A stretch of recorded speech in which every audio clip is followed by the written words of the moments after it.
내 양은 내 음성을 들으며 나는 그들을 알며 그들은 나를 따르니라.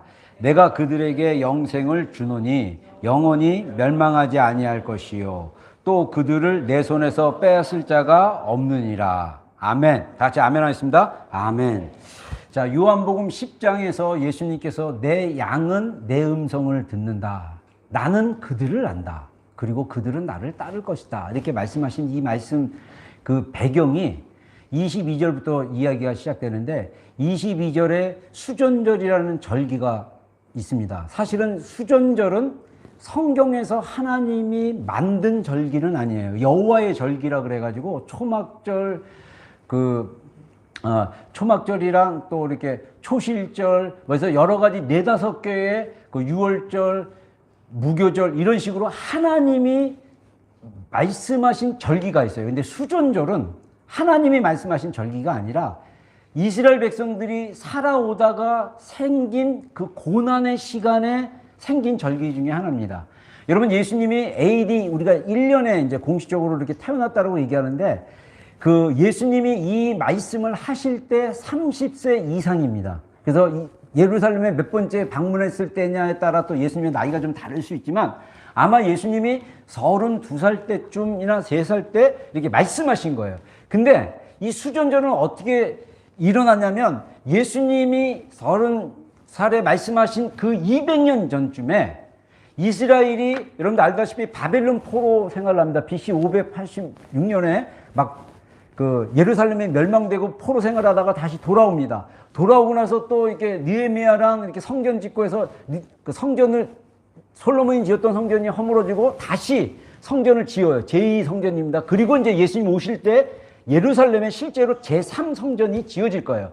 근데 제2성전이 지어졌음에도 불구하고 이스라엘이 온전하게 독립을 못 합니다. 그래서 몇백 년 동안 이스라엘이 중동의 나라들이 바뀌어요. 메대 바사의 나라, 그 다음에 무슨 갑자기 이름이 생각나는데 막 여러 나라들이 바뀌어요. 헬라. 나중에 이제 그리스의 유명한 알렉산더 왕이 또 이렇게 중동을 장악하니까 헬라 시대가 오고 막 이런 식으로 바사의 나라가 생기고 막 이래요.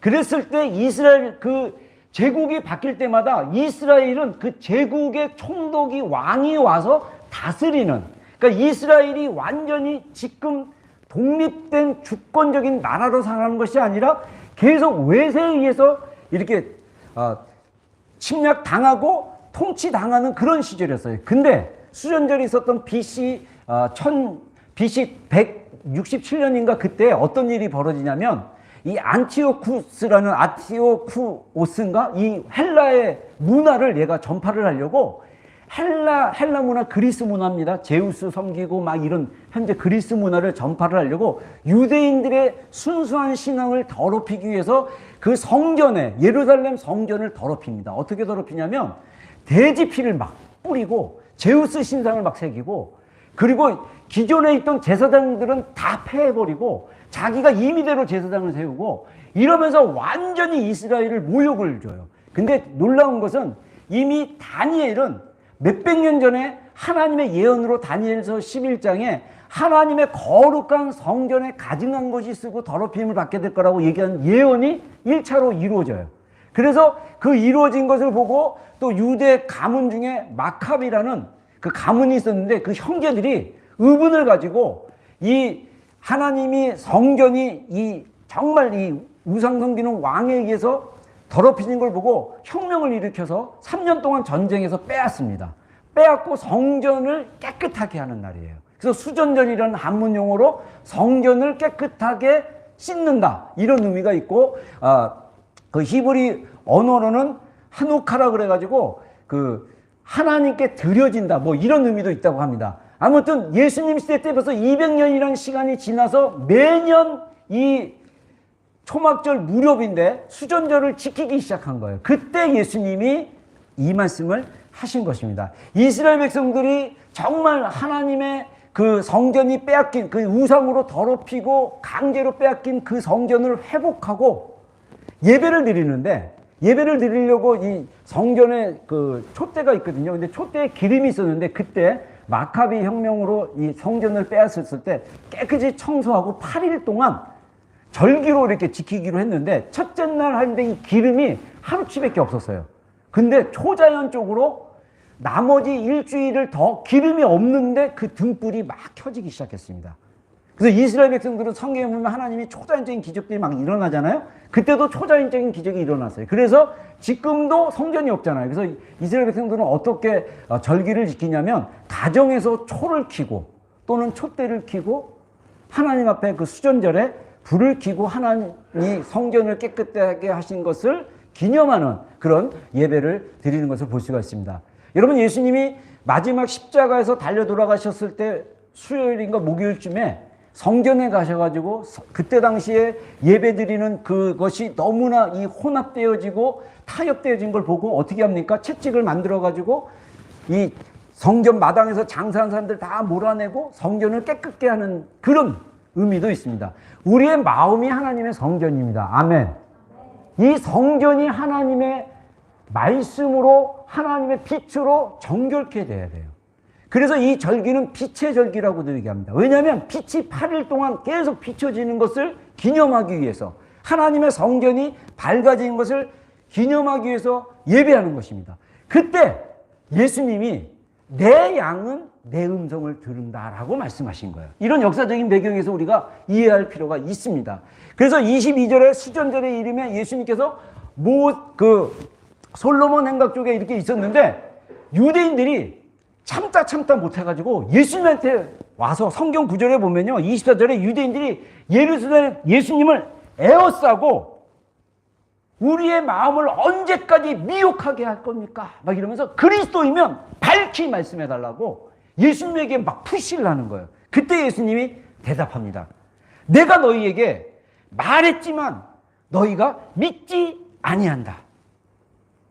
너희가 내 양이 아니므로 믿지 아니하도다. 여러분들이 예수님의 양이 아니라는 걸 강조하려고 얘기하는 게 아닙니다. 여러분, 우리는 다 주님의 양입니다. 아멘입니까? 그래서 우리는 음성을 들을 수 있는 사람들이에요. 근데 못 듣고 있는 게 현실의 문제라는 것을 이야기하는 것입니다. 요한복음 10장 이 앞부분에 22절 앞부분에 예수님께서 제자들에게, 사람들에게 나는 선한 목자다 라고 말씀하세요. 그 선한 목자고 내 양은 나를 따른다라고 또 말씀하십니다. 여러분, 이 선한 목자이신 예수님, 그래서 이 목자이신 예수님이 우리의 인생을 인도해 주실 거예요. 푸른 초장, 질만한 물가, 우리가 있어야 될 거를 아시고 이렇게 보호하시는 분이에요. 그래서 우리가 중요한 게 뭐냐면 우리 삶에 예수님의 인도하심을 받고 예수님의 음성을 듣는 삶이 굉장히 중요한 것을 볼 수가 있습니다. 오늘 본문에 28절에 음성을 듣지 못하는 것에 대한 이유를 긍정적인 말씀으로 하신 것을 우리가 이렇게 좀 제가 묵상하는데, 요 두 가지, 예수님의 음성을 들었을 때 하나님이 주어주시는 영생의 말씀이, 영생이 어떻게 구체적으로 표현되는지를 제가 좀 이렇게 묵상을 해봤어요. 28절 우리 다시 한번 읽어보겠습니다. 우리 합독하겠습니다. 시작.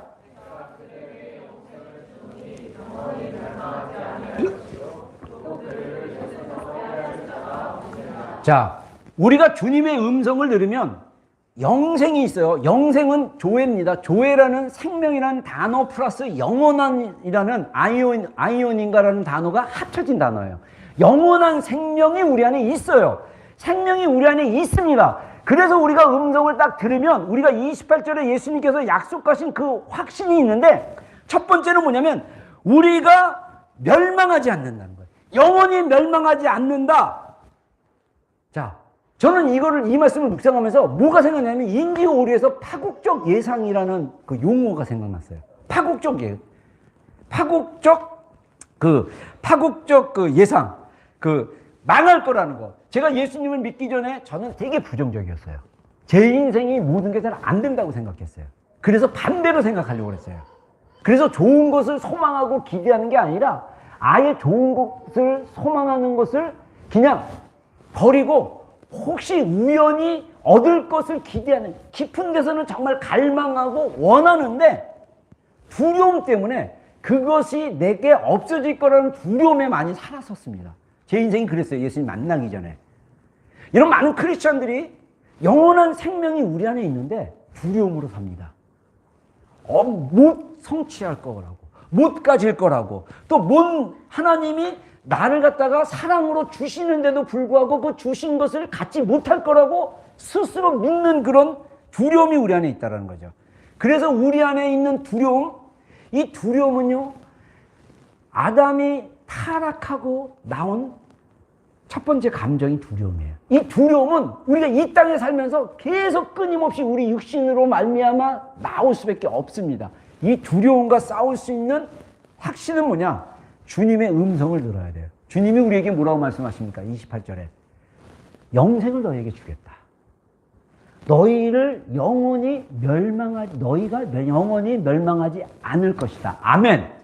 요즘 말로 얘기하면 너희 망하지 않을 거야. 너희 그지같이 살지 않을 거야. 너희 이렇게 실패하고 이렇게 사는 삶이 안 될 거라고 확신을 주는 거예요. 음성을 들어야 됩니다. 내 안에 영생이 있다라는 거. 두 번째 뭐냐? 28절에 보면요.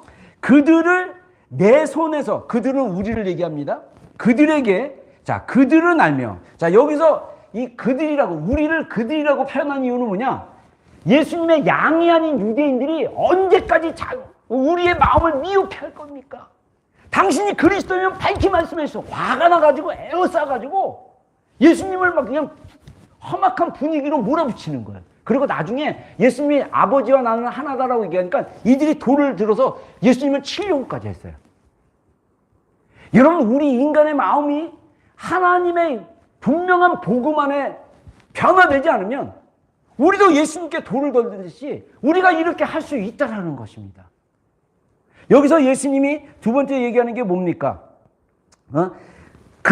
우리를 내 손에서, 예수님 손에서 빼앗을 자가 없느니라. 저는요, 우리 인생에서 빼앗으려는 자가 있습니다. 누굽니까? 마귀예요, 마귀. 제가 나중에 이제 이거 음성 듣게 하고 이제 좀 중간에 한번 제가 영적 전쟁에 대해서 옛날에 설교를 많이 했었는데 다시 한번 영적 전쟁에 대한 얘기를 하고 싶어요. 여러분, 우리 인생을 힘들게 하고 괴롭게 하는 영역 중에 보이지 않는 영역이 또 마귀가 있습니다. 물론 이거 마귀 잘못 생각하면 또 모든 걸 다 마귀 탓하려고 하는데 그게 아니고, 그래서 우리가 클리어하게 분명하게 하나님의 말씀을 먹고 분별하기 시작하면 이게 나의 선택과 나의 잘못된 결정에 의해서 일어난 건지, 아니면 배후에서 보이지 않는 그 마귀가 우리가 누릴 수 있는 것을 빼앗으려고 하는지를 분별할 수 있어야 돼요. 근데 예수님은 단호하게 얘기하기를 내 손에서 빼앗을 자가 없다라고 말씀하십니다. 할렐루야. 그래서 예수님이 요한복음 10장 10절에 선한 목자에 대한 얘기를 하시면서 뭐랍니까? 내가 온 것은 양으로 생명을 얻게 하고 그들로 더 풍성히 얻게 함이라. 도둑이 온 것은 빼앗고 도적질하는 것이지만 예수님이 온 것은, 그래서 예수님은 분명히 도둑이 온다라고 했어요. 도둑이 오는데 그들이 빼앗고 그 다음에 멸하고 한다라고 했습니다. 도둑질 한다고 했어요. 근데 예수님은 그것들이 내 손에서 빼앗을 수 없다. 할렐루야. 여러분, 이런 확신으로 살고 있습니까? 그럼 음성을 들어야 돼요. 제가 여기서 제가 예전에 예수님 믿기 전에 저는 두려움 가운데 살았던 사람입니다. 근데 이 두려움 가운데 살다가 예수님 믿고 나서 굉장히 많이 좋아졌어요. 근데도 아직까지 제가 느끼는 것은 한 10% 정도의 두려움이 가끔씩 살다가 이렇게 올라와요. 어려운 일이 있거나 뭐 이렇게 막 이런 일이 일어나면. 근데 그래서 사실은 잠을 잘 못 잘 때가 가끔씩 있었어요. 진짜 손가락으로 꼽을 정도예요. 10손가락 안에 며칠밖에 안 돼요.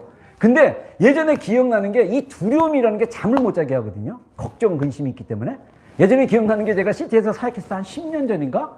그때 막 그냥 우리 92년생들 막 대학교 다니고 막 그럴 때인데 막 잠 못 잔다 그래서 제가 막 이렇게 안수기도 해주고 막 그랬어요. 금요기도. 그랬더니 어떤 자매가 자기 대학교 친구를 데리고 왔어요. 얘도 불면증 있다고 데려와서 목사님 기도 받으면 괜찮다고 해서 제가 진짜 예수님의 이름으로 모든 걱정 근심 막 기도했는데 나중에 그 친구가 기억나는 거는 며칠 잠잤대요. 그러다가 며칠 다시 도로 불면증이 왔다 이렇게 얘기해요. 근데 재밌는 것은 이 불면증이 또 뭐와 관련된다면 우리의 두뇌 유전자와 관련됐다고 제가 우연히 기사를 읽었어요.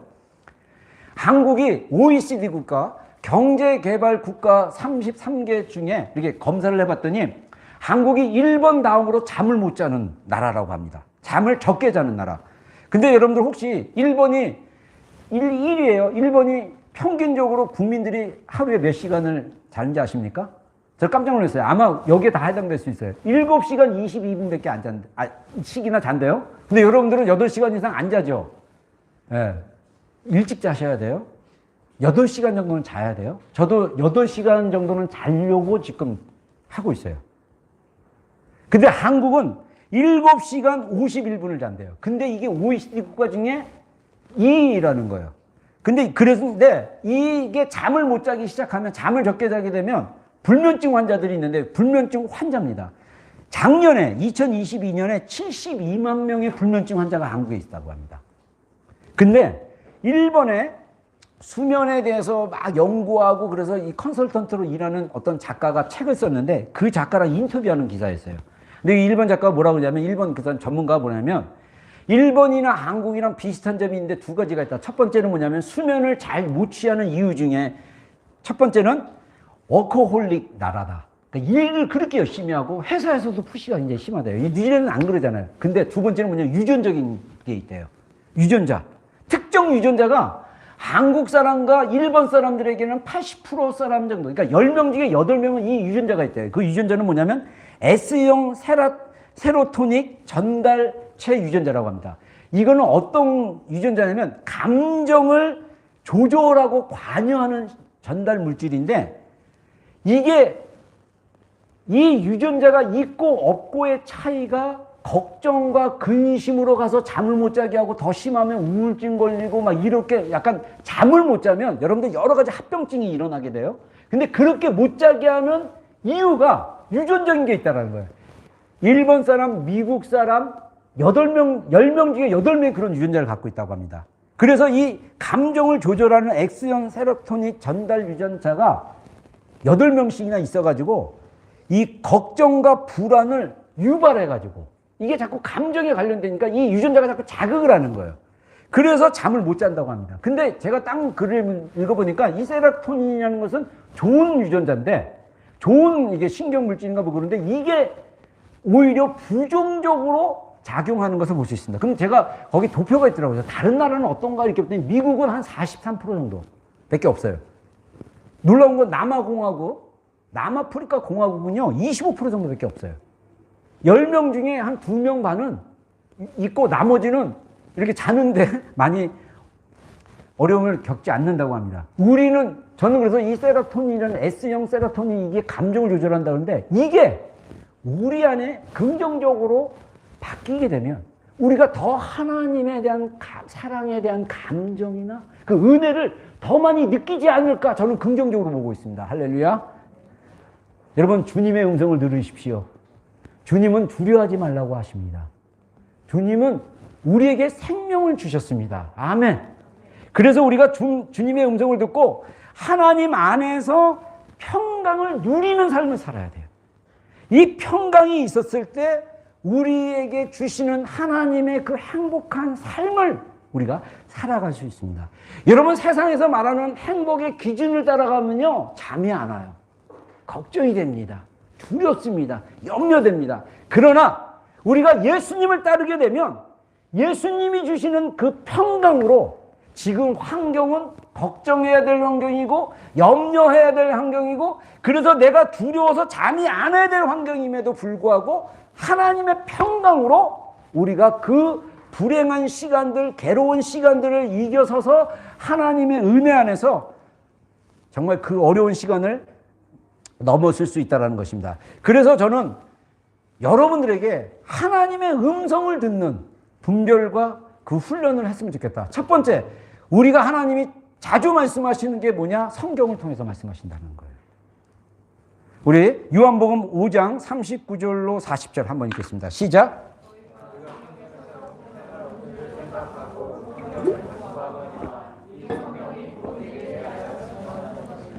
그러나 너희가 영생을 얻기 위하여 내게 오기를 원하지 아니하는도다. 자, 여러분, 대부분 하나님이 성경을 통해서 말씀하세요. 할렐루야. 여러분 핸드폰에도 성경책 있잖아요. 여러분의 컴퓨터로 검색만 하면 다양한 성경 버전을 찾을 수도 있어요. 할렐루야. 두꺼운 찬송, 저는 합본으로 찬송가 있고 막 교동문 있고 신구가 있고 거기다가 영어 버전까지 같이 있는 거 엄청 두꺼워요. 그래서 요즘 무거워서 안 들고 다닙니다. 그냥 아이패드로 넣고 다녀요. 근데 이 성경을 통해서 하나님이 우리에게 말씀하시는 거예요. 하나님이 우리에게 말씀하신 건 우리가 성경을 통해서 들을 수 있다는 것입니다. 여러분, 예수님께서 요한복음 5장에서 내가 생명의 떡이다 라고 말씀을 하는데 이게 되게 어려웠어요, 유대인들에게. 그런데 예수님이 유대인들이, 특별히 바리새인들과 서기관들은요, 성경을 굉장히 많이 본 사람들이에요. 그리고 그들은 성경을 읽을 때 성경 안에 영원한 생명이 있다는 것을 믿었어요. 그래서 예수님이 너희가 바로 유대인들, 특별히 바리새인들과 서기관들에게 성경에서 영생을 얻는 줄을 생각하고 성경을 연구하고 읽고 묵상하지만 이 성경이 나에 대해서 증언하는 것이다. 그러나 너희가 영생을 얻기 위하여 내게 오기를 원하지 아니한도다. 이 말은 무슨 말이냐? 성경을, 영생을 얻는 줄 알아요. 성경을 펴요. 성경을 읽어요. 성경을 해석하고 적용하고 막 이런 일을 해요. 근데 중요한 것은 예수님께 마음이 안 가는 거예요. 그래서 우리가 성경을 읽고 묵상할 때 머리로만 이해되고 인간의 지혜로만, 이성으로만 이해하려면 이 말씀이 머리를 통과해서 목을 통과해서 위장으로 해서 우리 마음속에 깊은 곳까지 들어가야 되는데 거기까지 못 들어가고 마치 거식증 환자처럼 말씀이 이게 나오는 거예요. 그냥 거부되는 것처럼 느껴질 수 있다는 것입니다. 그래서 말씀으로 연결되는 거, 그러려면 우리가 예수님께 나아가는 법을 배워야 돼요. 여러분, 지금 우리의 그 복음이 사랑의 복음이고 우리의 인생은 하나님이 사랑으로 우리를 창조하시고 이 땅에 보내시고 사랑으로 우리를 구원하시고 그리고 우리의 인생을 사랑으로 이끌어가고 계시고 사랑으로 하나님의 사랑의 그 은혜 안에 예수님을 닮아가는 자로 이끌어가는 여정이라고 믿는 시각으로 사는 거랑 아니면 그냥 여기서 열심히 살다가 천국에만 가면 돼, 지옥 안 가면 돼라는 신앙을 사는 거랑은요 완전히 다른. 하나님은 인격적인 분이십니다. 아멘. 우리가 인격이신 예수님께 나아가야 되는 거예요. 인격이신 예수님이 우리에게 말씀하셔요. 무엇을 통해서요? 말씀을 통해서. 그래서 우리가 말씀을 먹는 것을 배우고 훈련하고 습관을 들여야 하는 것입니다. 왜? 그러면 제가 또 묵상해 봤어요. 왜 성경을 통해서 예수님께서 내가 이 성경은 나를 증언하는 것이라고 말씀하셨어요? 그리고 성경을 통해서 영생이 있다라고 말씀하셨어요. 근데 왜 이들은 성경을 그렇게 연구하고 묵상하는데 왜 예수님의 그 영생 말씀을 듣지 못했을까? 제가 또 이거를 좀 묵상을 해봤어요. 그래서 예수님이 말씀하신 또 구절에서 두 가지를 발견할 수 있어요. 하나는 뭐냐? 첫째, 하나님 사랑이 없다라는 거예요. 그 이어지는 구절에 너희 마음 가운데 하나님의 사랑이 없음을 내가 아노라라고 예수님 말씀하세요. 여러분 42절에 그럽니다. 42절에 다만 하나님을 사랑하는 것이 너희 속에 없음을 알았노라. 완료형으로 말씀하세요. 여러분, 우리가 하나님 사랑 없이 예배하고 하나님 사랑 없이 성경을 읽으면 그 예배, 그 말씀 읽고 이런 것들이 사실은 마치 뭐와 같냐면요, 그냥 모래 위에 지음을 짓는 것이랑 비슷하지 않을까 저는 생각합니다. 여러분, 사랑이 있어야 돼요. 사랑. 우리 속에 사랑이 있어야 돼요. 근데 이 사랑은요, 오해하지 마세요. 아까 우리 찬양 중에 제가 가사하면서 제가 깜짝 놀랐어요. 이거 옛날에 많이 불렀던 찬양인데 여기 보면 전제가 돼 있어요. 제가 우리 목사님들도 이렇게 축도하실 때, 이렇게 모임 가거나 어떤 예배 드릴 때 축도하실 때 목사님들의 축도 유형을 보니까 제가 그런 생각이 들었어요. 뭐냐면 축도하는데 여기 예수님의 이름으로 축복합니다. 성부와 성자와 성령의 이름으로 축복합니다. 근데 그 전에 꼭 전제를 하시는 축도가 있어요. 뭐 말씀을 듣고 깨닫고 순종하는 자에게, 그리고 뭐 설교를 하셨는데 그 설교의 내용에 순종하는 자에게. 그래서 내가 저 말씀 듣고 순종하지 않는다고 결단하지 못한 분들은 오늘 예배 때 축복을 못 받고 돌아가는구나. 저는 얼마나 좋습니까? 여기 있는 모든 사람들에게. 할렐루야. 이 하나님의 음성도 그래요. 하나님의 사랑을 사모하는 자, 하나님의 평안을 바라보는 자, 그런 사람이 너를 얼마나 사랑한지, 이거 말고 그냥 하나님, 그 후렴이 더 마음에 들어요. 하나님 나의 작은 신음에도 응답하시고. 할렐루야. 하나님이 사랑의 눈으로 너를 어디서나 보고 계시고. 근데 앞에 하필이면 하나님을 사모해야만 사랑하시고, 사랑의 눈으로 보고, 하나님의 평화를 바라야만 하나님의 사랑의 눈으로 보고. 노노노노.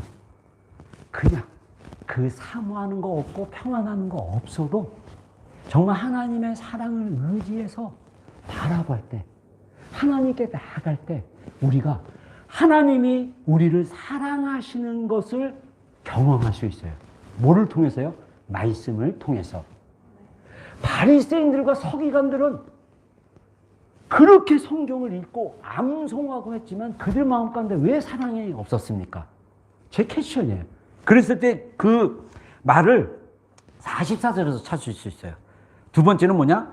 너희가 하나님보다 자기의 이기적인 동기에서 말씀을 보고 말씀을 취했다라는 거예요. 그래서 44절에 예수님이 뭐라 하냐면 너희가 서로 영광을 취하고 유일하신 하나님께로부터 오는 영광은 구하지 아니하니. 여러분, 인간이, 그래서 에베소서 1장에 보면요, 우리가 하나님이 우리로 하여금 찬송을 받게 하려고 한다라는, 그래서 사람의 영광, 그 영광 찬송이라는 표현을 하는데, 인간이 무엇을 구하냐면 자기의 영광을 구해요. 이거는 본성적입니다. 근데 이 영광을 하나님 건 구하지 않고 인간적인 것만 구해요. 여러분, 우리가 이 땅에서 하나님의 영광을 구하지 않고 내가 이 땅의 것들을 구한다면 성경에 말씀하신 대로 너희가 돈을 주고 사는 이런 것들이 다 결국은 너희를 배부르게 못하고 너희의 목마름을 해결해 주지 못한다라는 말씀과 동일합니다. 여러분, 우리 인간은요, 자기 영광에 관심이 굉장히 많아요. 우리가 성경을 보더라도 자기 영광에 초점을 맞춰서 보게 되면 하나님을 원하는 것이 아니라 자기가 내가 성경을 이렇게 많이 하는데, 내가 성경을 이렇게 잘 아는데, 내가 이렇게 성경을 했고 이렇게 기도를 했고 이렇게 했고 내가 그래서 사람들에게 이렇게 나 대단하죠, 이렇게 보이려고 했을 때 우리가 하나님의 사랑을 경험하기가 되게 어렵다는 거예요. 여러분, 정말 하나님을, 예수님을 중심에 두는 여러분이 되기를 주여는 축원합니다. 여러분, 이게 우리가 예수님을 닮아가는 여정 가운데 반드시 통과해야 될 게 있어요. 뭐냐면 성경적으로 얘기하면 옛사람이에요. 옛사람. 옛사람이 십자가에 못 박힌 것을 경험해야 돼요. 상담학적으로 또는 영성적으로 얘기하면 영성가들도 다 그런 얘기예요. 우리의 거짓자를 십자가에 못 박는 경험을 해야 됩니다. 거짓자는 하나님이 아닌 내 힘으로 달려있는 거예요. 예레미야가 말한 것처럼 예레미야 17장에서 모든 만물 중에 가장 부패한 것은 인간의 마음이다. 우리 인간의 마음은요, 언제든지 하나님 좋아하고 세상도 좋아하고 양다리 거칠 수도 있고요, 하나님 사랑하면서도 세상을 더 사랑하는 마음으로 쉽게 끌릴 수 있어요. 그런 마음을 우리가 정말 하나님께로 돌리는 것. 여러분, 우리가 이미 복음으로 우리는 충분한 사랑을 받은 존재예요. 이미 예수님이 우리를 위해서 희생하셨잖아요. 예수님이 인간의 몸으로 오셨잖아요. 이게 어마어마한 건데, 이 인간의 몸으로 오신 예수님이 2000년 후에 태어나는 우리를 위해서 예정하시고 구원하시기 위해서 십자가에 달려 돌아가시는 거예요. 이게 어마어마한 거예요. 고통을 당하셨어요. 채찍을 맞았어요. 근데 그분이 우리의 고통을 다 알고 계시는 분이에요. 근데 우리는 그분에게 관심조차 없어요. 우리는 이방인들과 같이 믿습니다. 하나님을 인격으로 믿지 않고 나에게 복을 주시는 분, 내 인생을 해결하시는 분, 나를 어려움에서 건져주시는 분 수준으로만 하나님을 믿어요. 여러분, 세상 종교는 이런 것들을 추구하라고 얘기합니다. 여러분, 우리를 창조하신 우리의 그 새로운 피조물, 예수님을 닮은 그 영혼을 이 땅에서 예수님을 닮는 과정 가운데 자라가야 되는 거예요. 그러려면 우리가 반드시 부딪히는 게 뭐냐면 거짓자 부딪혀야 돼요. 거짓으로 살았던 거. 진짜 나는 사랑했는데 나 하는 행동은 상처 주고 괴롭히고 나쁜 짓 하고 이런 게 자동으로 그 거짓이에요. 거짓. 진짜로 사랑하라는 게 진짜로. 참된 자. 주님이 나를 사랑하신 그 사랑으로 서로 사랑하는 거. 여러분, 이게 진짜 신앙생활입니다. 아멘. 여러분, 이 거짓자는요, 유대인들로 하여금 바리새인들과 서기관들로 하여금 어떻게 살게 만드는지 아십니까? 마태복음 6장에 그렇습니다. 예수님이 그 유대인들의, 특별히 바리새인과 서기관들, 종교인들이 잘하는 금식, 기도, 구제, 그들은 자기의 영광을 취합니다. 하나님의 영광에 관심 없습니다. 자기의 영광을 취하려고 어떻게 합니까? 사람에게 보이려고 시장가에서 기도합니다. 사람에게 보이려고 금식하는 걸 티냅니다. 사람에게 보이려고 티내면서 구제합니다. 이게 자기의 영광을 구하는 거예요. 예수님께서 말씀하시죠? 이미 그들은 다 상을 받았다. 그러면서 3번씩이나 기도와 금식과 구제를 말씀하실 때 은밀한 중에 계시는 아버지께서 갚으실 것이다. 여러분, 우리가 이 땅에서 예수님 중심으로 살아가면 은밀한 중에 계시는 하나님 아버지께서 갚으십니다. 아멘. 여러분, 이게 진짜 우리 크리스찬의 리얼 삶인 것이에요. 제가 예전에 진짜 초창기 때 다시 비전교회를 개척하고 지금 한 17년 차 됐는데 그 초창기 때 있던 지체를 얘기했죠. 만났는데 골반 기도를 기억하고 있더라고요. 몇 년 다니다가 이제 떠났던 친구인데 제가 골반 기도를 엄청 강조했어요. 저는 그때 당시 저도 영적으로 이렇게 디테일이 있거나 또는 영적으로 제 자신을 잘 몰라가는 하나님의 깊은 사랑은 경험했지만 그 사랑이 어떻게 정서적으로 말씀적으로 더 성숙하게 잘하는 것을 저도 배우는 중이었어요. 그때 40대 초반 뭐 30대 후반 그랬으니까 그 배워가는 중에 정말 하나님께서 깨닫게 해주시니까 우리가 말씀을 먹는 거, 하나님의 생명의 말씀을 먹는 훈련, 먹는데 인간적인 이성과 어떤 인간적인 이해와 이걸로 아니라 실제로 이 말씀을 받아먹고 이 말씀이 내게 실제가 되는 거. 저는 사실 기도로 그게 가능하다고 생각합니다. 지금도 저는 그렇게 믿고 있어요. 근데 제가 영성에 대한 쪽으로 또 공부를 해보니까 말씀으로 직접 먹는 거. 저는 기도를 통해서 그때 20대 때 성경 무지 많이 읽었어요. 막 읽다가 기도를 1시간씩 하다 보니까 이 말씀이 제 안에 확 들어왔어요. 그래서 말씀이 제 안에 막 살아있기 시작했어요. 그리고 나서 이 말씀이 구체적으로 저에게 적용되어져서 하나님이 나를 얼마나 사랑하시는지를 정말 너무 은혜롭게 많이 경험을 했어요. 근데 이 묵상기도, 말씀 묵상기도, 영성 이쪽으로 책을 막 연구하면서 공부를 해보니까 말씀을 통해서 우리가 이것을 경험할 수 있다고 합니다. 여러분들, 제가 그래서 이 성경을 통해서 하나님 말씀하십니다. 그래서 올바르게 묵상하는 법을 제가 좀 배웠으면 좋겠어요. 그래서 제가 말씀 묵상 기도라고 얘기하고 싶습니다. 말씀 묵상 기도. 제가 예전에 5월달인가 이거 한번 소개했는데 제가 또 여러 책을 찾아보니까 여러 버전이 있습니다.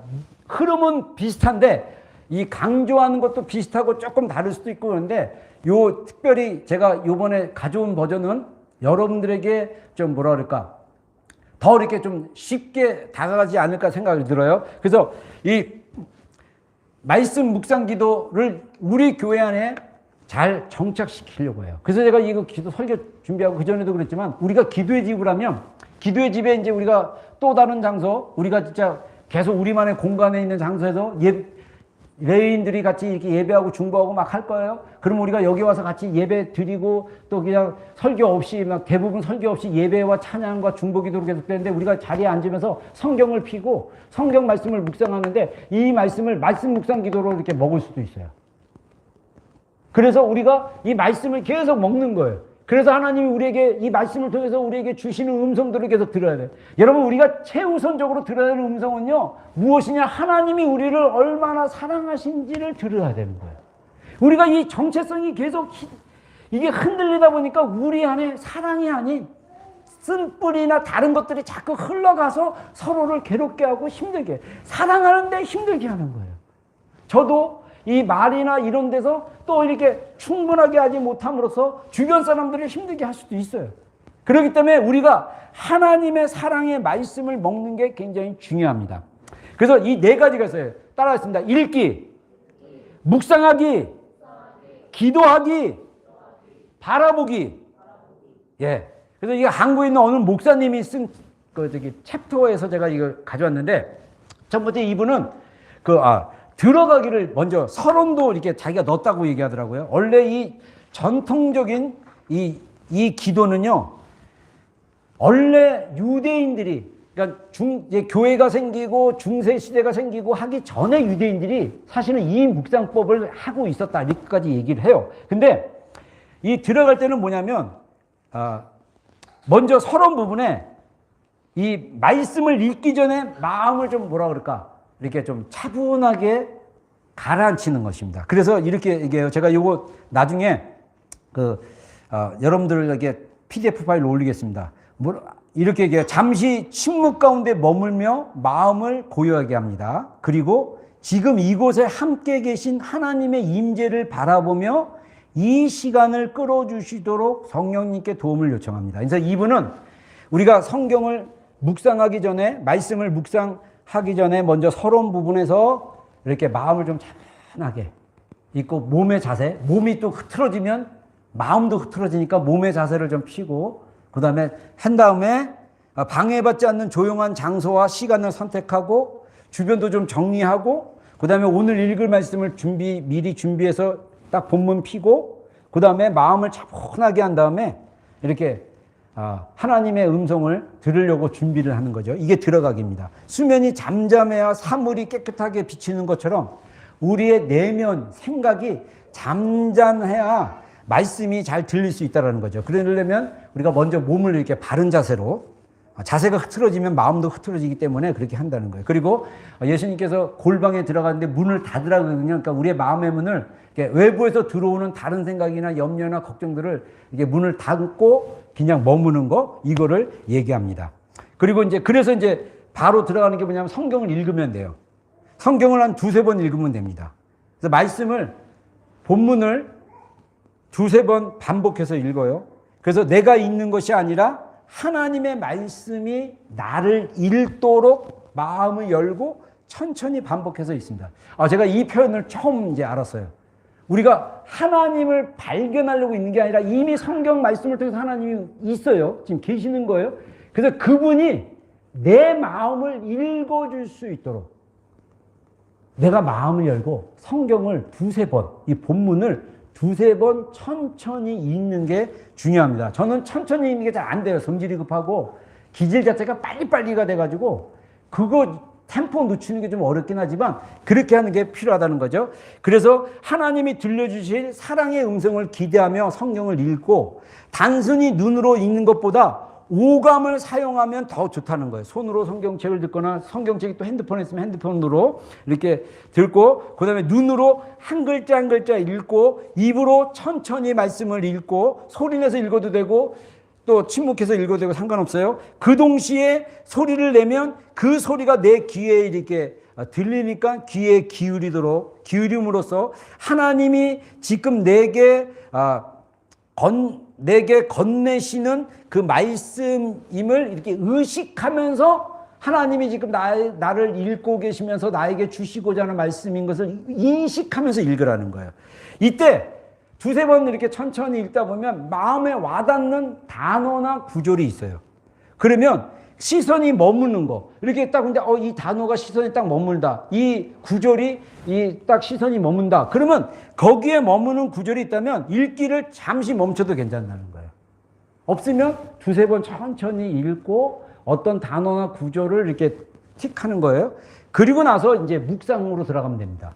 묵상은 어떻게 하냐? 마음에 와닿는 또는 시선이 머무는 단어의 구조를 한 것을 가지고 왜 나의 마음이 이 단어에 이렇게 시선이 갔는지, 왜 움직였는지, 그리고 하나님께서 이 말씀을 통해서 내게 무엇을 말씀하고 계신지 차분하게 생각을 하는 거예요.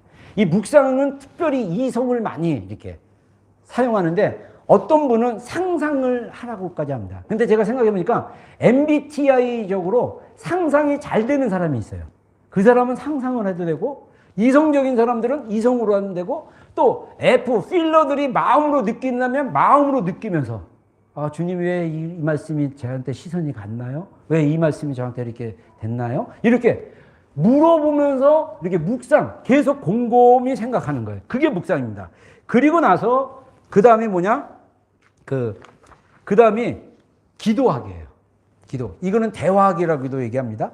그래서 마음속 깊은 곳에 이 책에서는 뭐 솟구쳐 오르는 기도라고 하는데 저는 감동 가는 대로 그냥 물어보고 대화하는 것입니다. 기도를 주님께 드리는 것입니다. 그리고 주님께 무엇이라 말씀하시는지 귀를 기울이는 것도 굉장히 중요하다는 거죠. 그래서 기도는 말씀을 통해서 깨닫는 생각이나 감정들을 하나님께 솔직하게 이야기하는 단계예요. 이거를 솔직하게 이야기하시는 거. 내가 얘기했죠. 관계가 투명하려면 하나님께 먼저 솔직한 관계. 부부관계, 자녀와 부모의 관계, 인간관계, 모든 관계가 거짓이 아니고 숨기고 뭐 이렇게 뽐내고 막 이러려는 마음을 제거하려면 하나님 앞에서 그런 태도를 버리는 게 굉장히 중요하다는 거예요. 그래서 솔직하게 이야기하는 게 중요하고요. 이것이 바로 주님과 소통하는 거예요. 그래서 이 소통해야 돼서 눈으로 읽고 머리로 묵상한 말씀을 마음 깊숙한 곳으로 내리는 과정인데 이 소통을 하는 거니까 우리가 이 시간에 내가 하나님께 말만 하지 마시고 주님께 말씀을 드린 다음에 주님께 이렇게 이야기하고 주님 왜 이래요? 막 이러면서 이런 것이 느껴졌는데 이게 저에게 무슨 의미입니까? 이렇게 묻기도 하지만 마치 친구와 대화하듯이 주님이 나에게 말씀하시는 것을 듣는 것도 중요합니다. 근데 이 파트가 되게 안 될 거예요. 저도 이게 되게 안 되는 사람이라서 사실 괴로웠어요. 근데 이게 잘 되는 사람이 있어요. 안 되는 사람이 있어요. That's okay. 그냥 주님이 말씀하는 때까지 그냥 기다리셔요. 그리고 감동을 주거나 처음에는 안 돼요. 힘들어요. 처음에 잘 될 수도 있어요. 근데 그건 아주 극소수에 불과할 것입니다. 근데 이거를 연습하고 훈련하는 거. 이건 마치 뭐가 같냐면 맛있게 밥을 먹는 것을 습관을 들이는 거라고 생각하면 돼요. 똑같은 밥인데 그 밥을 그냥 대충 먹고 핸드폰 보면서 먹고 뭐 TV 보면서 먹고 컴퓨터 보면서 딴 생각하면서 막 먹는 게 아니라 이 말씀을 즐거워하면서 느끼면서 이게 먹는 거, 이게 묵상이라는 것입니다. 여러분, 원래 이 묵상이라는 단어가 히브리어로 하가인데, 특별히 시편 1편 2절에 이 말씀이 있어요. 오직 여호와의 율법을 즐거워하여 그의 율법을 주야로 묵상하는도다 라고 얘기하는데, 묵상하다는 단어가 히브리어로 하가인데, 이게 읊조린다, 반복적으로 말한다라는 의미예요. 근데 여기에 포인트가 뭐냐면 즐거워하는 거예요. 하나님의 말씀을 즐거워하는 거. 그래서 이사야 31장 4절에 하나님이 이사야를 통해서 뭐라고 말씀하시냐면 젊은 사자나 큰 사자가 자기의 먹이를 움켜쥐고 으르렁거리면서 그 먹이를 먹는 거에 대해 묘사를 합니다. 으르렁거린다. 그래서 저는 그때 예전에 고양이를 키우기 전에 몰랐어요. 으르렁이 막 뭐가 올까봐 실제로 목자가 그것을 빼앗으려고 해도 그 사자는 개의치 않고 그 움켜진 걸 으르렁하면서 먹는데요. 그렇게 표현을 하거든요, 성경에. 근데 그 으르렁거리면 막 대결적으로 얘기하잖아요. 근데 사실은 동물들이 개도 그렇고 고양이도 그런데요. 먹이를 먹을 때 그르렁거리고 먹어요. 하가하면서 먹는 거예요. 즐거워하는 거예요. 제가 고양이 밥 줄 때요. 얘가 그르렁하면요. 저 아침에 만나면요. 얘가 저를 좋아합니다. 그르렁거려요. 그럼 제가 안고 여기 목, 특히 여기 혓바닥에 앉아가지고 목이 이렇게 못한다. 새끼 때 그래서 엄마가 막 이렇게 혓바닥을 닦아준다. 그래서 제가 혓바닥 못 닦고 이렇게 손으로 막 만져줘요. 엄청 좋아요. 그러면 계속 몸이 이 몸 안에서 그르렁 그르렁 그르렁. 얘가 지금 나의 사랑을 계속 묵상하고 있는 거예요. 눈을 감으면서 그르렁 그르렁. 여러분 우리가 하나님의 말씀을 처음에는요 딱딱해요. 여러분 아이들이 어머니의 모유나 부유를 잘 먹는데 이유식 먹이고 단단한 음식을 먹을 때 아이들이 저항하거나 싫어할 경우도 있어요. 근데 중요한 건 우리가 하나님의 말씀도 그렇게 생각할 수 있어요. 하나님의 말씀이 꿀송이처럼 달아야 되는데 달지 않고 너무 딱딱해서 씹기가 어려울 정도로 느껴질 수 있어요. 훈련하셔야 돼요. 여러분들은 튼튼한 이가 있습니다. 아멘. 말씀을 씹을 수 있는 이가 있어요. 그 마음의 근육을 키우셔야 돼요. 그래서 대화하게 할 때 들리지 않아도 나는 원래 못 듣는 사람이니까 저도 사실 그렇게 살았어요. 진짜 한 10년 전만 해도. 근데 어느 날 기도하는데 하나님이 이미 내가 너에게 다 말하고 있다라는 거예요. 그러면서 제가 그때는 MBTI에 집중하지 않았지만 지금 제가 보니까 이 직관형 띵커로서 하나님 말씀하신 걸 듣고 있는 중이에요. 계속. 말씀도 해석도. 여러분 하나님이 정말 놀랍게 우리에게 말씀하고 계십니다. 아멘. 말씀을 씹기를 바랍니다. 이 말씀을 삼키길 바랍니다. 그래서 이 기도는요 말씀을 위로 내리는 거예요. 위로 내려가지고 위에서 그걸 느낄 수 있도록 우리가 소화시키는 과정이에요. 힘들 수 있어요. 대화하기가 주님과 할 수 있습니다. 할렐루야. 하시면 돼요. 가능합니다. 그리고 또 그런 다음에 우리가 이제 마지막으로 뭐를 하느냐? 바라보기를 하는 거예요. 바라보기. 이제 침묵 가운데서 고요히 하나님의 임재를 바라보고 그 안에 머무는 거예요. 아까 찬양 중에 하나님 사랑의 눈으로 너를 어느 때나 바라보시고. 여러분 이건 굉장히 이 앞부분이 마음에 안 들었지만 다른 부분은 정말 마음에 들어요. 성경적으로 말씀하시는 거예요. 어느 때나 하나님이 우리를 바라보고 계신다는 거예요. 요한일서에 사도 요한이 사랑은 여기 있으니 우리가 하나님을 사랑한 것이 아니라 하나님이 먼저 우리를 사랑하셨습니다. 할렐루야. 여러분이 사랑의 주도권을 갖는 것이 아니라 하나님이 우리의 사랑의 주도권을 가지고 계시는 거예요. 그래서 주님이 사랑의 눈으로 우리를 바라보고 계시는 거예요. 그래서 이 바라보기는 침묵 가운데 하나님이 나를 바라보는 것을 인식하고 나도 하나님을 바라보는 거예요. 이것도 어려울 수도 있어요. 이게 되게 높은 단계로 가면 어떤 단계까지 가냐면 하나님의 사랑으로 내가 연합되어지고 하나 되는 것을 경험할 수 있는 단계예요. 이게 우리가 그거를 경험하면 우리 안에 고질적인 문제, 우리 안에 계속 반복적으로 실수하거나 잘못하는 문제들이 치유되기 시작하는 거예요. 여러분 우리는 우리의 습관을 거치기 위해서 내가 이래야지 선포하기 위해서 뭐 이렇게 내과학적으로 그것도 효과도 있지만 진짜 변화는 하나님의 사랑이 나의 뇌세포를 변화시킬 수 있어요. 어떻게? 그 사랑을 내가 이렇게 주님의 사랑으로 하나 되는 거 경험하는 거.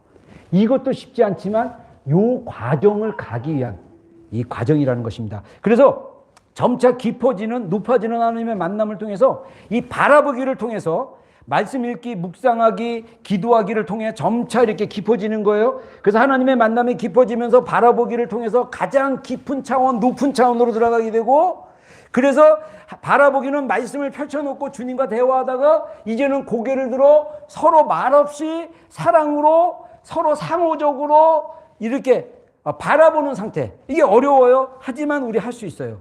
그래서 주님을 향한 나의 바라봄과 나를 향한 주님의 바라봄이 만나가지고 이게 불이 돼가지고 이 불로 하나 되는 거. 이런 상태라고 이야기를 합니다.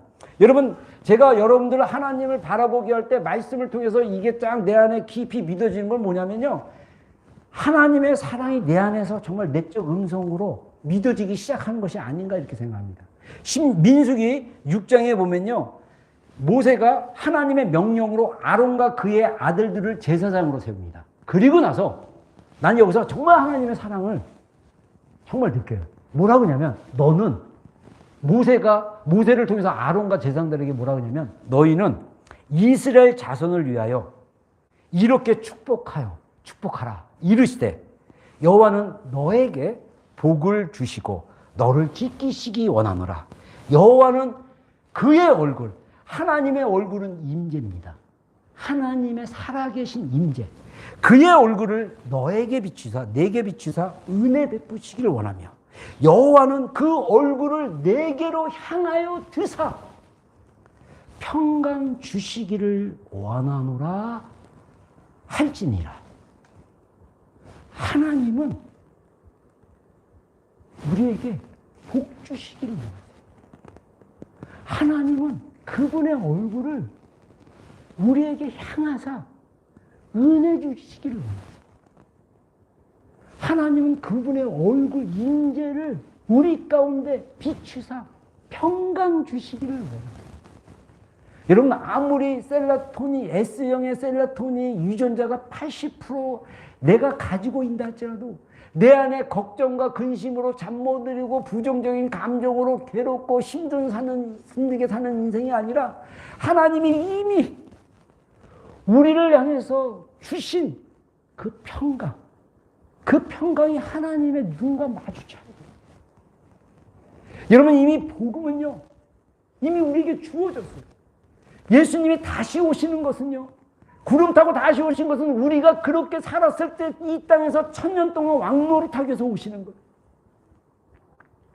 여러분, 정말 이미 2000년에 예수님께서 오셔서 우리를 위해서 피 흘리시고 죽으시고 부활하시고 우리를 자유케 하셨습니다. 근데 왜 우리는 이 예수님의 복음, 하나님의 마음에 집중하지 않고 왜 자꾸 이 거짓자 옛사람의 습관 거기에 집중하고 삽니까? 여러분, 이거는요, 미안합니다. 여러분들 야단친 게 아니라 이게 우리가 말씀으로 들어가지 않으면, 하나님의 마음으로 연결되지 않으면 여러분들 걱정하지 마세요. 지옥은 안 갈 거예요. 근데 이 땅에서 삶이 하나님이 아닌 다른 것으로 살다 보면 그 결과가 별로 좋지는 않을 거예요. 여러분, 정말 이 땅에서 사람들에게 여러분 자신은 나는 이런 사람이다 보여주고 싶어요? 여러분의 힘으로는 거짓자입니다. 진짜 참자로 하나님이 나를 만드신 그 모습 그대로 주님의 사랑 안에서 변화되기 시작하면 사람들이 우리를 있는 존재 그 자체, 하나님이 사랑하시는 그 존재 그 자체로 우리를 받아들이고 사랑하게 될 것입니다. 여러분, 이게 우리의 여정이라고 생각합니다. 저의 목회는 제가 이제 여러분들과 함께 이 여정 가운데 가는데 제가 언제 여러분들과 함께 있다가 하나님의 일하심으로 어떻게 사역이 또 전개될지 모르겠어요. 저는 이제 앞으로 남은 인생 이 사랑을 사람들에게 전하고 싶어요. 이미 예수님이 오시고 이 사랑으로 우리가 구원을 받았는데 이미 영생이 우리 안에 있는데 왜 두려워하고 왜 걱정하고 그 예수님이 아닌 것으로 만족하려고 왜 살아가느냐. 주님께로 돌이켜서 주님으로 주인 삼고 주님으로 우리의 생명 삼아 그 말씀으로 가면 여러분이 갈망하는 거, 여러분이 원하는 거 하나님의 사랑으로 누릴 수 있어요. 진짜, 가짜가 아닌 진짜.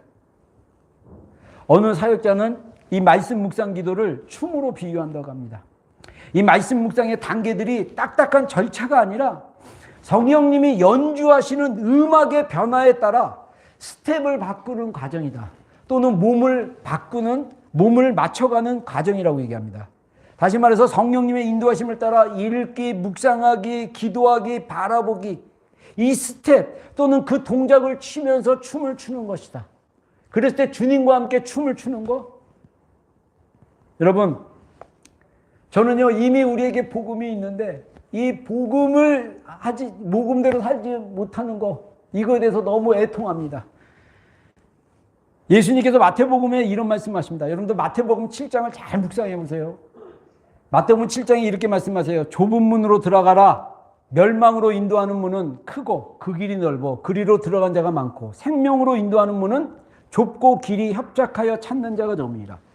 저는 좁은 문으로 들어가는 것이 복음을 통해서 자기 참된 자아로 살아가는 것, 하나님이 나를 창조하신 그 모습, 그 존재, 참된 존재, 이 하나님이 부모님의 유전자와 부모님의 그 스타일로 해서 내가 그것이 믹서됐지만 내가 정말 더 하나님을 닮은 자로서 부모님의 좋은 점도 가지면서 내가 정말 나답고 내가 나로 살아가는 거, 더 이상 남을 의식하고 남을 신경 쓰고 그런 인생이 아니라 하나님이 나를 창조하신 모습 그대로 살아가는 거, 그게 좁은 문이라는 거예요.